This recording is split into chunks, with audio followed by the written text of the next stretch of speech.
What's the focus been? What do you focus when you play Exeter? Well, geez, there's a relentlessness, isn't there, to your actions that we're focused on. An 80-minute performance that we haven't had since I've been here.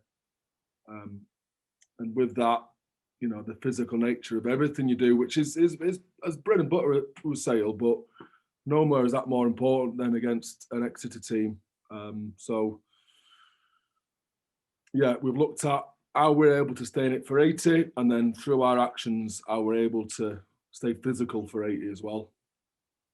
Okay, so that was, I mean, that led your comments, didn't it? Post Quins, you thought you did a lot of good work for sort of best part of 70. Is that right?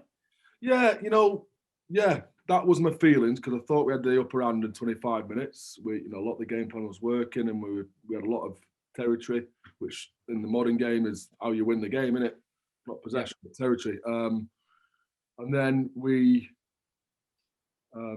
obviously we knew that they're the best fast break team, the best turnover team in the league, and we gave them a few too many opportunities to attack off that kind of possession. But when we did that, we spiraled for 10 minutes. We let them get the tails up, and we weren't able to wrestle back that momentum at any point before half time. And we look back at it, and to be fair, just in our actions, in the simple actions, the very simple things, we could have worked harder. Post that first try, post the second, post the third. So, yeah, it was a bit of a soul searching's too strong an expression, but yeah, I'd say acceptance, admittance that there's more in us. Yeah, and that actually, Ali, came from the players before me. We had a meeting first thing Monday morning, as we do every Monday morning, and I put it to them. How did it feel in those 10 minutes? And they thought that they could have given more in those 10 minutes. And reflection, look at some clips, that was the case. Okay. So, I mean, it'd be easy to look at kind of Bristol, obviously, as a high watermark, not perhaps the high watermark for you ultimately, but definitely a high watermark. So do you think there was even subconsciously just a little bit of a drop in intensity off the back of achieving that at Ashton Gate? We haven't been as intense in game, certainly, since that day. Right. A drop off, well, subconsciously or not, yeah, we haven't been at that level of intensity since then. So that's obviously something we've addressed. And look, in part we have, but not for that 80 minutes. The second half was a good second half against Quins. We put them under the cosh, but it doesn't win your games, does it? Is it helpful, therefore, in some ways, to have the Chiefs kind of concentrating minds? I mean, much in the way that Bristol would. I mean, they're the two top sides in the league at the moment. Does that help you kind of narrow the focus a little bit? Yeah, absolutely. Yeah, absolutely. Of course it does, with the boys as well. Yeah. And in terms of personnel, how's the squad looking? Did you pick up any injuries last week, or are you quite relatively clean? Well, only Jean-Luc Dupree with a small MCL, like a grade 1 3-weeker. And as you know, I have been rotating players over the last few weeks to get a grasp of this squad, and potentially what our best 15 is moving forward. So we've got pretty much all our players, by the ones you know, at our disposal this weekend. Right. So the ones you know about, them being Manu, Rohan, they're not available for us. Yeah. Is Aka van der Merwe available? He won't be available, no, not this weekend. Remind me what he's done? He's just done a calf strain. He's just a ball of muscle. The fella just keeps pulling it, so it's important to give him a bit more time on. Yeah. Okay. Faf's okay, isn't he? He's good. Everyone else is good to go. Okay. Yeah. Whether or not they're starting or not, you'd have to make your own conclusions before Thursday, Ali. Good. Okay. And just as regards Exeter again, I mean, everybody always talks about it, but do you spend extra time? I appreciate they've got many more strings to their bow, but do you spend extra time working on shutting them out from 5 meters and working out ways to fold your body under the ball and everything else that you can do in the first instance, perhaps at source? You obviously you tailor training to some degree what you analyse. So last week we spent extra time defending from turnovers, pre-Quins, and pre-Bristol we'll probably spend extra time defending in the opposition half because that's where they attack. Their own half, that's where they attack. So yeah, we've devoted the necessary time in proportion to what we have to Exeter's threats. And they are many and varied. So gone are the days where they're just maul and pick and go. Like you've seen them try and go off the top in a hellish win last week, 5 meters out. So they're asking those questions round the front, round the back. And they're not just your typical pick and go side, although they went that way last week. It's more about keeping the ball quick for them in recent times. So if you focus too much on the one thing, Ali, as you know, it's like spinning plates, the other plates drop. So where it is a focus, it's not been an overriding focus for us, some of those areas. And I hope, in saying that, I don't come a cropper on Friday night. Thanks, Al. Cheers, man. Hi. Hello. Alex, it's Chris here. I just wanted to ask you about the grasp of your squad. Yeah. What have you learned in these last couple of matches that you didn't know before about the squad? I know you've been telling agents to please go away, but for example, you've got Tommy Taylor coming next year. We know that's been announced, but has it changed your view of the squad, what you've seen? I have changed my view. Yeah, I guess so. It's changed my view as a fledgling DOR of how much rotation you can actually employ without losing consistency of performance. That it has changed my view because for whatever reason, a lot of those players that we've talked about just there didn't play against Bristol. So why was there a drop in intensity, in those lads coming in? And those lads who have come in certainly were much better against Quins, but I guess what it's shown is if you rotate too many players in at any one time, then you're gonna lose that cohesion in defence, which is what we've seen in terms of the tries we've conceded. You have maybe a few more unforced errors for too many people who are trying to prove a point, who are coming into rotation, and that's what we've seen in our ball retention. 17 turnovers last weekend, better than the weekend before, but that was 22 the weekend before. And you just don't win games conceding 6 tries in 1 to 3 phases and turning over that much ball. And I think part of that is my fault, the coach's fault in terms of how much we've rotated. So that's a big. I said it was a small lesson post Bath. It's a big lesson moving forward. Yeah, because obviously the system that was instigated at Saracens was one that the players were very comfortable with because they'd grown into it, and they got to know it, and you could plan ahead. You knew how your month or 6 weeks was going to happen. Do you feel as it might have been a bit of not a shock to the system, but something to get used to for the current guys you're working with now? The whole concept of there could be rotation, you may be in, you might be out. Yes, I do. I think it goes against a lot of what motivated in the past. From what I understand of the previous regime that was here, and to some degree, I'm not trying to change a lot of the habits. I've said that, but there are some thought processes, thought patterns that I wanted to change to move forward and back in the players, all of the squad, or the squad at least the players in the squad that are able to play, by them understanding that they had rotation, if they earned that rotation, was one of those things. But to change habit, it takes quite a while. It takes quite a long time, and sometimes drastic measures, I guess, to actually change the thought process, to change the behaviours. If it's too drastic, then the performance suffers, and that's to some degree what I believe we've seen a little bit. It's my entrance. Like, I'm not going to take credit for those first 2 wins because how could I have influenced those sides? An energy spike potentially, but you would have got that with anyone. But neither am I taking too much responsibility on the backside of that for the last 2 losses, because what I've said that we're doing here in building and creating change takes time.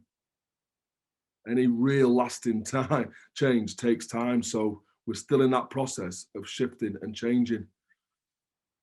Could I have made that transaction a little slower and a little more measured? Yeah, definitely. But I know that all the things that we're trying to create here are still very much in the foundations, not in the latter stages of the development. So I think, yeah, look, being positive, the best is yet to come, definitely, from this group of players. I'm not sure if I've given you an answer there, more of a politician's answer, but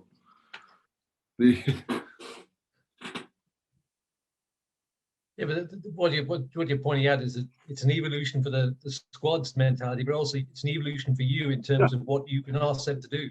Yeah, and that's the balance you have to find at the moment, isn't it? Yeah, I think you probably put it better in 2 sentences than I did in the whole paragraph. But yeah, it's checks in the post. Yeah. Thanks, Alex. Cheers, Quins. Al, just to pick up on that, is that obviously, you've been brought in as a long-term appointment, we all hope, and you've been being allowed to implement those changes and any changes that you want as the boss man. But do you have in your head a moment at which you would hope to have embedded those sorts of behaviours? I mean, I'm not wanting you to point a gun to your head with a bullet in the chamber over a time frame, but have you got a vague time scale of when you want to see those sorts of behaviours in your players to the point where it's just a given? Yes. I mean, at the start, like when I'm going into that Leicester game, I was like, if I just see some of them, I'll be happy. And you get the win, it kind of clouds over the fact that for half a game we weren't in it. And then against Bristol, I'm like, geez, until their first try, and then we looked to spike up, and they played into our hands a little bit, and I saw a lot of those behaviours. And then in the last couple of weeks, it's only been second halves again, really, where we've looked like the team we want to be. So I feel that we're getting an understanding, both with the meetings we're having here and the training we're doing, and also some of those behaviours reflected on the field. We are seeing some of those things come to fruition in terms of what we're talking about and what we're actually getting. So our thought process and our behaviours that follow. What I want now, as I've asked for them, is more of it, but more of the game. And I think that's a collective buy-in. Like when we spoke to them and they talked and I showed, we had that understanding on Monday. Right at the start of this, I said, don't judge me after 2 weeks. I should have said, judge me after 2 weeks. But I said, don't judge me after 2 weeks, judge me after 2 months. Mike. Yeah, judge me after 2 months. So I'll stand by that. This is week 6, where we're at right now. Yeah. Well, most DORs say judge me after 3 years. So no, I think 2 months is a respectable time with the meetings that we've had, with the training that's been in place, to start seeing the elements of a sales side that have. Because I ain't told them how to behave, Ali. Right, all the meetings that we've had, all the trademark identity meetings, call them what you want, where we've looked at the team that we want to belong to, we've understood what drives us, and then in these last 2 weeks, this week was the last week of it where we've defined the behaviours, the type of team that we want to be. We finished that this week.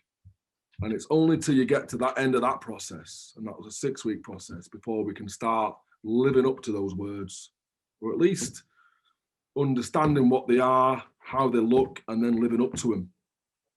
Otherwise, what are you going off? What am I going off? I wouldn't know what they're about. They wouldn't know what I'm about. So that's taken 6 weeks as a process. And in and around that, we've been tweaking what we do on the field and changing how we do it in terms of the training times and intensities and all the things that you can do to make it not just different, but to hopefully add some of the detail that they might have missed, whatever I can bring, whatever I brought from Saracens.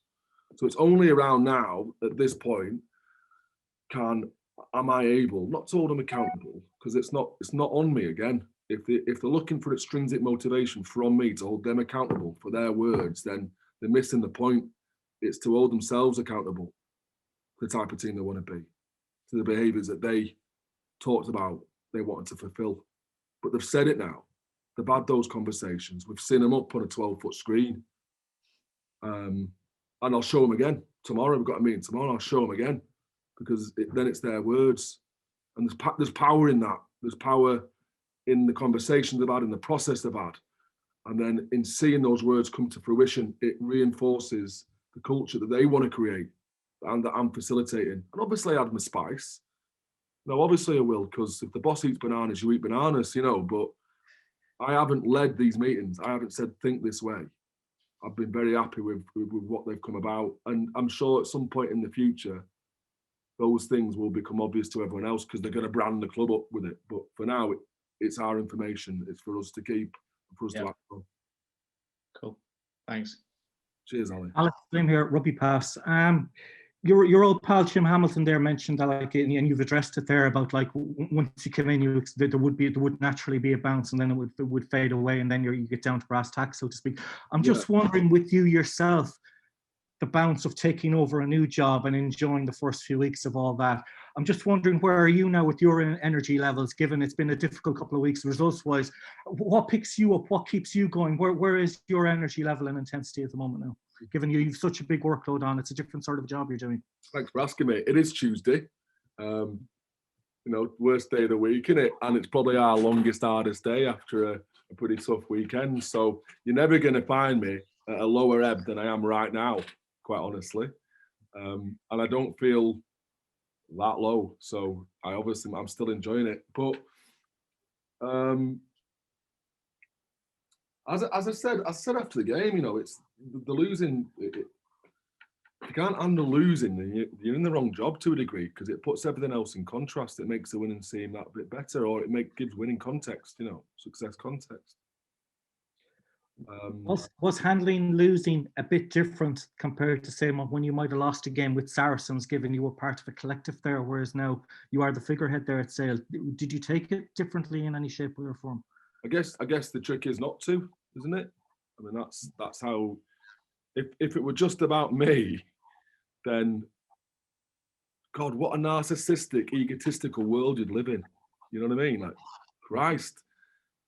All the winning's down to me as well. You know, winning's no fun by yourself either. You want to share that, and you share the losses. That's what I was so happy about coming in Monday morning, because I had my own ideas of what we did wrong, but in putting the question to them, they gave me the answers I already had. That's gold. That's when you're on the same page. There's a trust and a psychological safety in the players to feel like they're vulnerable enough to say what needs to be said, without fear of recrimination or retribution, which they're not going to get here now. For them to find their answers, and we had that on Monday. So that for me empowers me. It gives me energy, as much does a Manu Tuolangi coming out as he did yesterday, unasked, giving me a cup of his coffee because he's a great barista. So a little selfless act like that gave me a little bit of energy yesterday. We've got a lot of good people in this organisation who are. And I know it seems trivial, that, but I think it's those little things that drive an organisation in terms of its energy moving forward. And right now, as you'd expect, there's no splinter groups. There's no people just looking after themselves. There's no one going into silos. It's very much of a, right, this is where we are. What do we need to fix? And hey, what about this? We've got Exeter, European champions, on our own ground on Friday. Like, that gives me energy just talking about it, boys. Okay, it's very easy in doing the job you're doing to get sucked into, say, a 24-hour day, so to speak. How are you keeping with the hours? Are you able to keep them under control? Do everything. I've got a 4-year-old kid, so I have no choice. It's wrestle time when I get home at 7 o'clock at the moment, straight into rough and tumble. Yeah. Look, I think that is something that I need to keep an eye on, and you know, thank you for asking the question. But right now, as it is, in trying to make the changes and these aren't they're not massive changes, but any change, any lasting change, it takes a huge amount of effort. So my wife, myself, I'm fortified by the fact that as hard as I'm working now and as much energy as I'm giving now, it's not going to be forever. it's going to be for a time until this machine gathers its own momentum and it starts to drive itself. I'm just having to give it everything I've got, as everyone is, to get it moving in the right direction initially. Yeah, and just with regard to this weekend, finally, it's Exeter. I mean, Saracens Exeter built up a fantastic rivalry in the last number of years. I'm just wondering, do you bring any part of that rivalry into it now, the fact you are still boss, or is that completely separate? I bring rivalry into every game we go into. Like, I just think that the edge in sport, as you saw in The Last Dance, is so important for some of these guys who might have played 200 games and won World Cups. Like, you need, if they feel an energy from me for an opposition that we have in the weekend, then people feed off that themselves. So, you know, I just don't think this, oh, it's just another team, I'm in a different club, carries any weight. Like, if you've got a bit of anger, what is it? Patience a virtue, anger's a gift. So you need to cultivate anger where you have it. That's my take on it.